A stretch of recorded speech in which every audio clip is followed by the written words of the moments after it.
The thing that's the in-group isn't do you believe in God or do you not believe in God? Is it, do you believe in the American identity? Do you care about family? Do you care about community? Do you care about all of those things? Religion can make people happier. It can make people more socially cohesive. It can promote people to start families and have children. This is true of most religions. This is also true of Islam, which I'm not sure you would want to say. I don't want to put words in your mouth, but I'm not sure you'd want to say is a force for good in the world. I don't think, in other words, that it's always a worthwhile trade-off. Bill Bradley says the real issue is creating a sense of in-group. In nature, you don't kill in-group, but you don't afford the same to out-group. That is true with or without religion. Exactly why we need the American identity. We need that in-group. We absolutely need that in-group bias, but we're just doing it on the wrong thing. The thing that's the in-group isn't do you believe in God or do you not believe in God? Is it, do you believe in the American identity? Do you care about family? Do you care about community? Do you care about all of those things? Yeah, exactly. And Bill agrees. The nationalism was and is a powerful thing. Bill says what religion does is create shared culture, so a shared sense of in-group. But religion is not necessary to create that sense of in-group. That's what I've been trying to tell y'all. That's what I've been trying to tell y'all. Bill comes in and doing that damn thing. Welcome, welcome, welcome. The sort of culture of Europe and its success and America is indebted to Christianity. I mean, this is of course true in a sense, but there's been a recent revival, it seems. I don't really know quite so much better. How it's happened. I think it's got a lot to do with Tom Holland, maybe. That's the historian, not the super. Oh, I was going to say, like, wait, what? What about Spider-Man? Okay. Spider-Man. This idea that Although actually he's good too. Actually, the great. I wonder what he would have to say on all of this.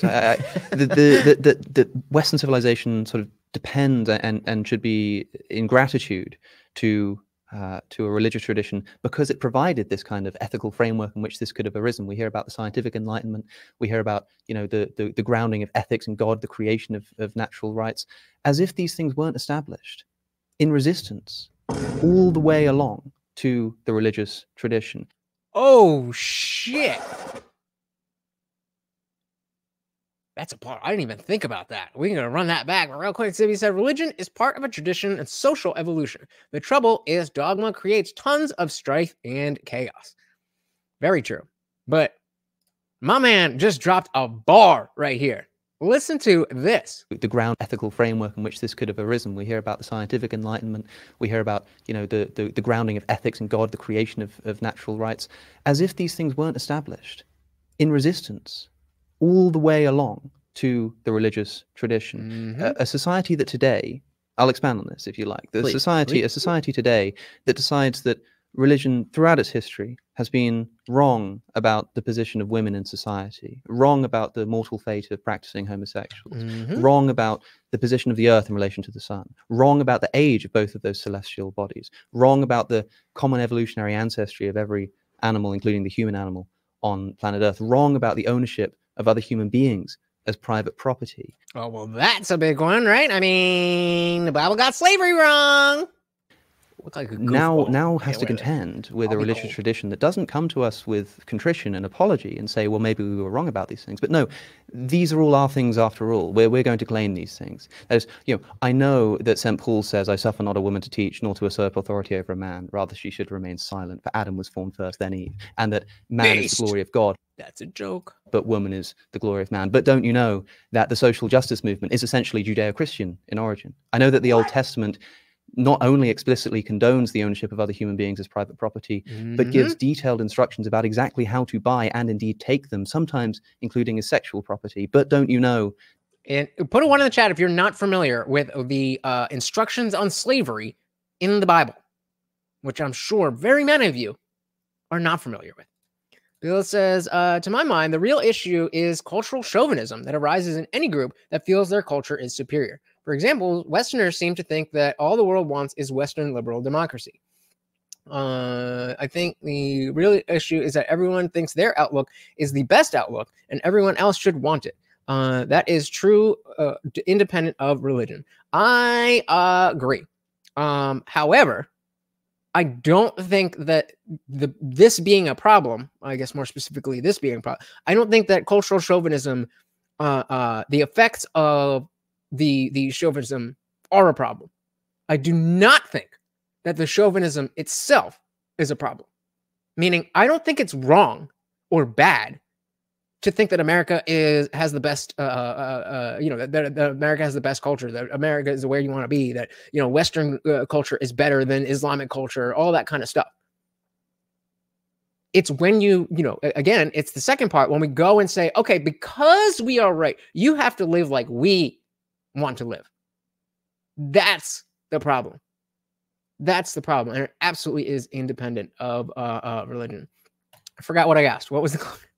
I always do this. Sorry, guys. I'm on my game tonight. The Bible. Slavery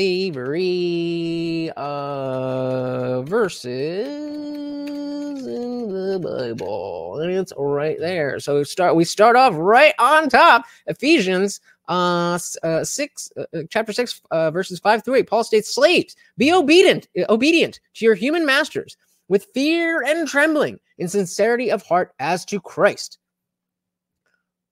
30 plus. All right. So let's just go down the list. 1 Corinthians 7:21. Were you a slave when you were called? Don't let it trouble. What in the? Don't let it trouble you. Although if you can gain your freedom, do so. All right. So they say, hey, if you can get out, get out. But you still a slave. Peter, chapter 2:16. Live as free people, but do not use your freedom as a cover up for evil. Live as God's slaves. Where is the real? There we go. Deuteronomy. Okay. If a slave has taken refuge with you, do not hand them over to their master. Oh, that one actually sounds good. Deuteronomy 24:7. If someone is caught kidnapping a fellow Israelite and treating or selling them as a slave, the kidnapper must die. You must purge evil from among you. Okay, so we got some good ones and some bad ones. Fair enough. Slaves, obey your earthly masters with respect and fear and sincerity. Oh, we have read that one already. And as masters, treat your slaves the same way. Do not threaten them, since you know that he who is both their master and yours is in heaven. There's no favoritism with him. Long story short, it's whatevs. It's whatevs. So he said, to be fair, the Earth being the center of the solar system, etc., was more due to the limits of science. As for slaves, the Bible was made an era of functional slave empires. So, second part, completely agree. I would think that if a god knew what was going to happen in 2023, then in 5 BC or 30 AD, he would maybe not inspire shit like this. But and to the first part, also very true. However, the issue was not the fact that they didn't know.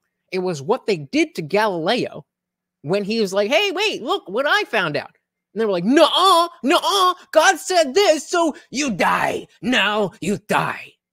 That's the issue. Thanks so much for watching, guys. If you enjoyed that clip, check out the full live stream link in the bio and catch me live every Monday, Wednesday, Friday, 8 p.m. Eastern. See you there.